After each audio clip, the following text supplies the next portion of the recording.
Hello and welcome to Talking with the Experts. My name is Rose Davidson from rosedavidson.com, and Talking with the Experts is about all things business by business owners for business owners, and you can find it on all good podcast streaming platforms and on YouTube. And today my guest is Tristan Betts, and Tristan's business is Inspired Energy, and today we're going to be talking about face mapping and how it can help you in your business and in your life. And Tristan is the owner and founder of Inspired Energy and is a career coach, body language expert, and a HR professional who has a passion for people and connection. Tristan really thrives on human interaction and believes that connection and communication are core to our human existence. Her experience with face mapping has deepened her commitment to creating more meaningful connections with people within themselves, with their families, and with their relationship. She loves revealing to women the beauty of their own faces, as well as how to read others to provide them with an edge in business. Welcome, Tristan. Thanks, Rose. Nice to be here. Good. Tell me a little bit more about what face mapping is. Face mapping is a fabulous tool so you can actually get to know a person's personality just by looking at their face. It's been around for centuries. It's been practiced by many different cultures. And it is something that, once you know some basics, you can see a lot about somebody. You can really learn a lot about somebody's personality, the way they like to make decisions, how they think, how they feel, and how they act. It's kind of, it's kind of a bit crazy in that you can really learn a lot about somebody really quickly. And they do get a little bit intimidated at times when I tell people that I do this, because they're like, "You're not reading my face right now, are you?" Or the other thing I get is, "Tell me more, what can you see?" So it's kind of like, there's no kind of in between really. Everyone either, people are really intrigued or people are really scared. Yeah, I don't blame them. It's I think it's either a pleasure or a pain. It could be. Yeah. Especially if they're not so truthful and they try to put on a truthful face. Yeah, that's an interesting point, because face mapping goes beyond that, right? So if I was to explain to you, like, there's kind of like three levels to someone's face and personality. Like, we're talking right now, so you and I can speak and we can, say what we like, and we can control that. And then the next level is, the expressions. Like, I can, open my eyes and go, crazy. I can control that as well. But face mapping, it kind of goes down a deeper level, and it's actually the structure and the experiences that you've had in life that actually create the face that you have. So it's kind of like you can't hide. Even though you can, hide your, the whole poker face thing, which I don't have, even though you can hide your thoughts and feelings, in terms of, showing your expression, you can't hide the true you when you actually know face mapping. So that's, okay. I think, the scary bit. About how you map a face? Yeah, look, in terms of probably the first thing that you look at is the overall face shape. So, everybody has a distinct face shape. There are probably about half of that, and if we were to generalize, there's probably about 6 different, and then you have combinations of the two. So my face is very oval, and in terms of oval shaped face, the personality is quite warm, flexible. It has a lot of the qualities of a circle. But because of the elongation, and when the longer the face, the more humanitarian and the more idealistic somebody is. Then you look at the left and the right sides of the face. So everyone kind of thinks that their face is symmetrical, and when you actually look at it, it's like not. And so when we're talking about the symmetry of the face, so if we were to draw a line from the top of the forehead straight down through the nose, the mouth, all the way down to the chin. And the interesting thing between the two sides of the face is that they represent the different way that you operate in your personal life as opposed to your professional life. So it also, the left side of the face is all about how you operate in your internal world, and it also talks to your female relationships, and it's also about your feminine side and how you actually like to, what goes on for you inwardly, whereas the right side is more about how you operate at work, in your career, your male relationships, and it's more your actual doing side. So yeah. And then, it goes even deeper. We go into the 3 different areas of your face. So you have the top area, part of your area, which is the thinking or conceptual area.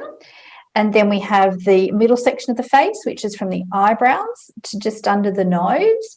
That's the connection or the emotional area.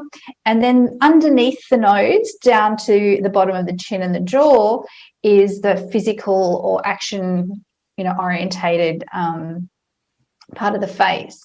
Now you're like, well, what does that mean? Like, thinking, feeling, doing, what does it kind of mean? When you look at somebody, if you check out to see which of those areas is the largest, that's how that's where they spend a lot of their time, and that's how they like to connect. So, someone with a large forehead is quite a thinker and wants information to connect, whereas somebody who's got a much larger emotional area or really wants to connect and wants the story and the experience and how that actually relates to them.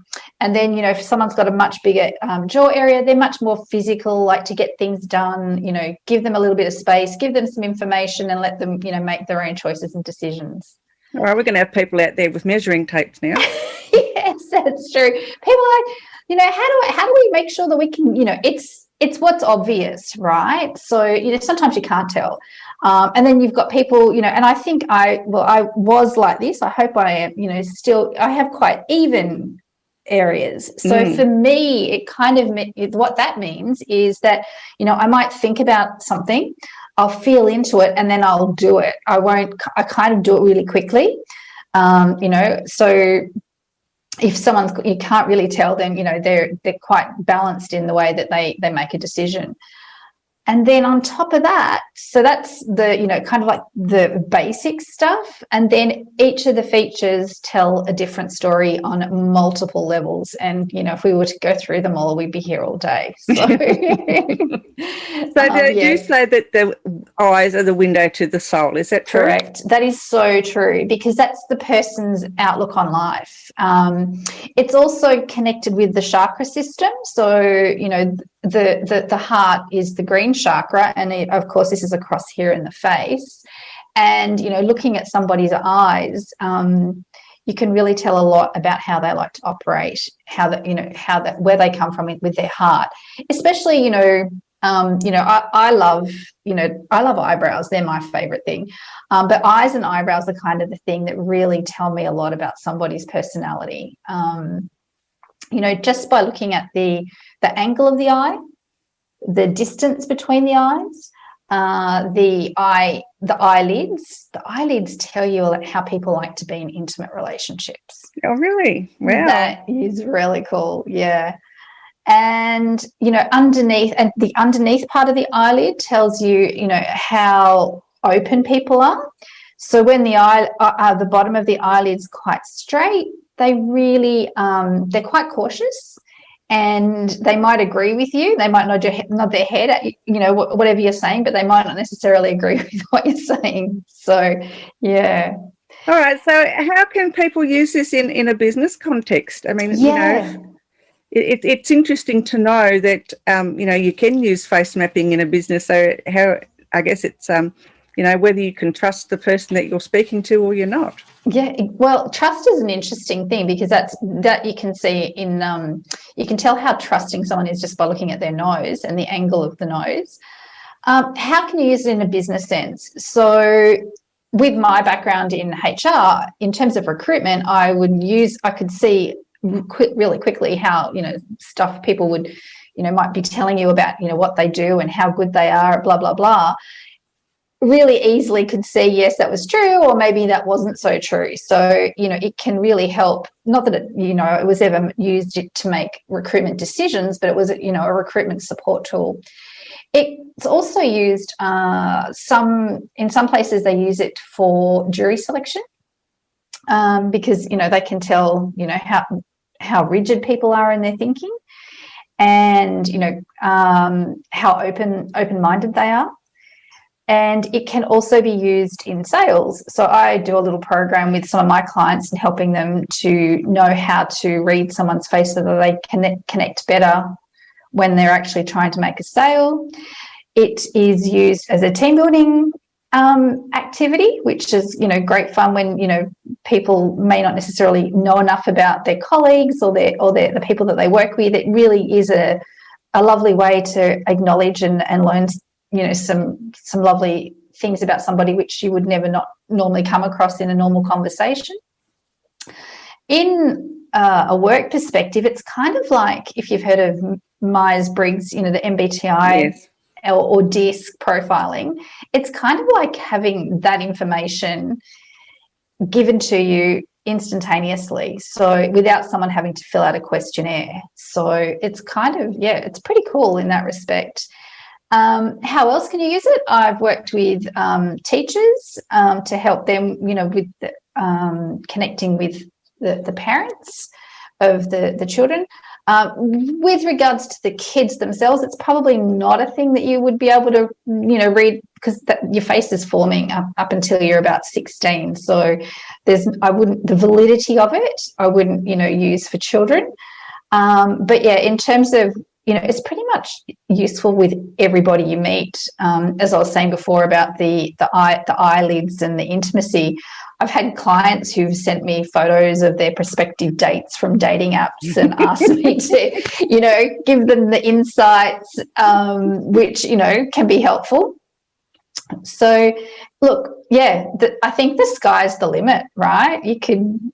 If you're looking at creating greater connection with anybody in your life, whether it be, clients, colleagues or family, this is a tool that can do that. Yeah, I can usually tell if someone's not telling me the truth because their nose twitches or their eyes, they don't look me in the eye, directly, or their eyes are all, searching around somewhere. So yes, usually I can tell if they're not being 100% honest. So even I don't know, even in a phone call, I can still tell that they're not telling me the truth. Don't ask me how I know that, but I do. Oh, that's your instinct, right? And we were all face readers when we were born. Like when you're a baby, that's your first form of communication. Of course it is, yeah. Yeah. And unfortunately, what happens is once we get our language skills, we kind of lose that ability to really look at people.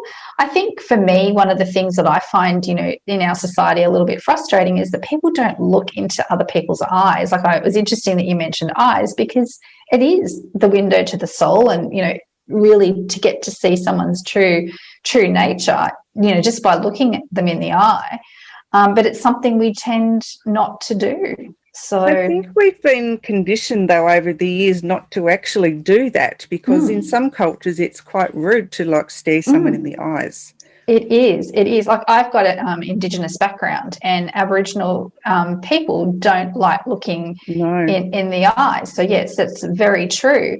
But, I think from my experience, when I actually do look someone directly in the eye, and really connect, you do kind of get a deeper connection than if you were, looking at the ground, looking at their mouth, whatever, wherever, wherever else you're looking. I tend to look at people's mouths for some reason rather than their eyes. I think, I don't know, there's something about people's mouths. They're either honest or they're not, to me anyway. I think it's maybe it's because the way I grew up.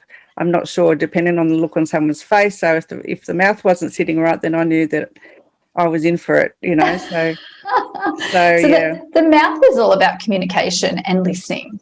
So how well people communicate and how well they listen. It also shows sensuality because it's the sacral chakra. So you can tell, and the Cupid's bow thing, you've kind of got that going on. Yeah, I've had a really deep one it's getting less and less now, but that's a shame because it's a really good quality to have because it pretty much means whatever you go after in life, you pretty much can get. So I've kind of got it as well. So what I do is I make sure the lipstick is really defined.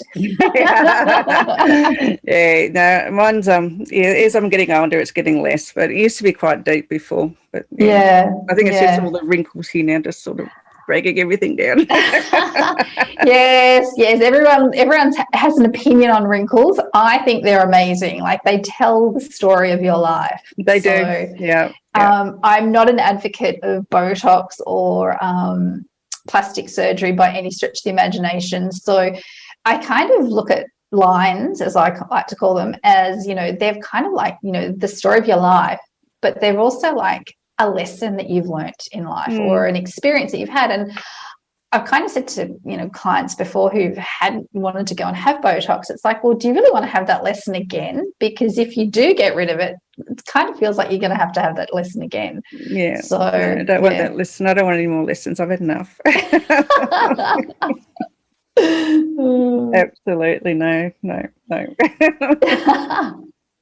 So in what other ways can we use face mapping in life or at work? Yeah, look, at work, I remember when I was studying and one of my colleagues was sitting next to me, he had an amazing face. So he'd be like, are you looking at me? And I'm like, yeah, I am. But, and, you know, even just like in terms of I do one-on-one sessions with people. And, you know, I've had people come along who've maybe had a really bad story or a lot of people don't like their noses. And noses are all about yourself, your sense of self, your ego, your identity, who you are. So it's kind of like if you don't like your nose, it's really not a self-love kind of an action. The noses are also about how your work, how you are at work, and they also show your relationship with money. So I've got a big nose, so I can't be I'm not good with money, so doesn't mean you're good with money or not good with money, but yeah, it's about your relationship with money. So the nostrils tell you how you are with your money. So the bigger the nostril, the more generous, and the more that, you know, the money can. And that colleague that I used to work with, he had lovely, huge nostrils, and he was incredibly generous to the point of giving too much of himself and his money. So yeah. How else can you use it? You know, it's a really good way to connect with, you know, your family. You know, we all have similar features to, you know, it is based on nature. Obviously, you know, you might look like your parents or you might look like your siblings, but your life experiences will be different to theirs. So, you know, you will have different features because of the different experience. I can also tell about childhood experiences, particularly in the ears and around the hair growth on the forehead. Whether they've been good or not is, you know, usually open to a discussion. I find in the one-on-one sessions that, you know, it's a really beautiful way for someone to truly be seen, because quite often people don't really look. And when I look at somebody, I can see, you know, that they've had an experience or that they've had some trauma, and it then opens the dialogue for a conversation. And, you know, when people have had a feature that they don't particularly like, when they learn about what that feature actually shows, there's kind of like a bit of a shift, or sometimes a complete backflip. And so it gives people, you know, I think, you know, being able to love your own face, you know, I think that's probably why I do this, because I was never particularly, you know, in love with my face. You know, as a teenager, you know, you get picked on at school, and, you know, you get called names, and, you know, you carry all of this stuff. But, you know, once you actually learn what, you know, your face shows, you know, and I love the uniqueness of it. Yeah.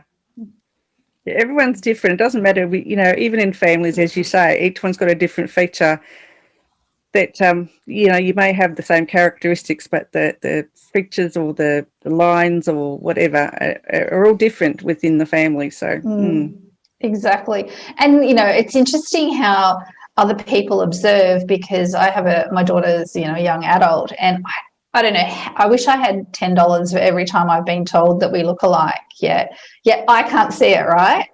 And I do this, you know. So it's interesting what other people see. Yeah,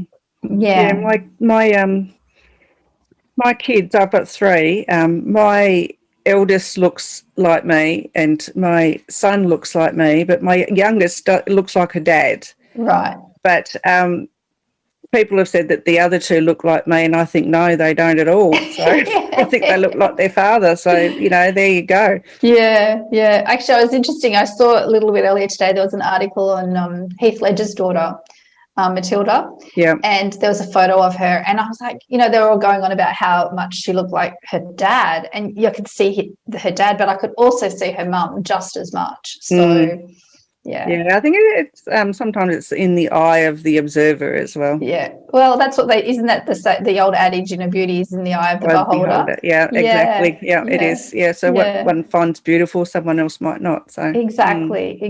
I just find most faces, are beautiful, and people who don't really see their natural or true beauty, I love to show them how, what that feature is, and how it can really be a benefit to them, especially the lines. When people know what the lines really mean, they're like, oh wow, that's I'm going to embrace that, I'm going to take that on board.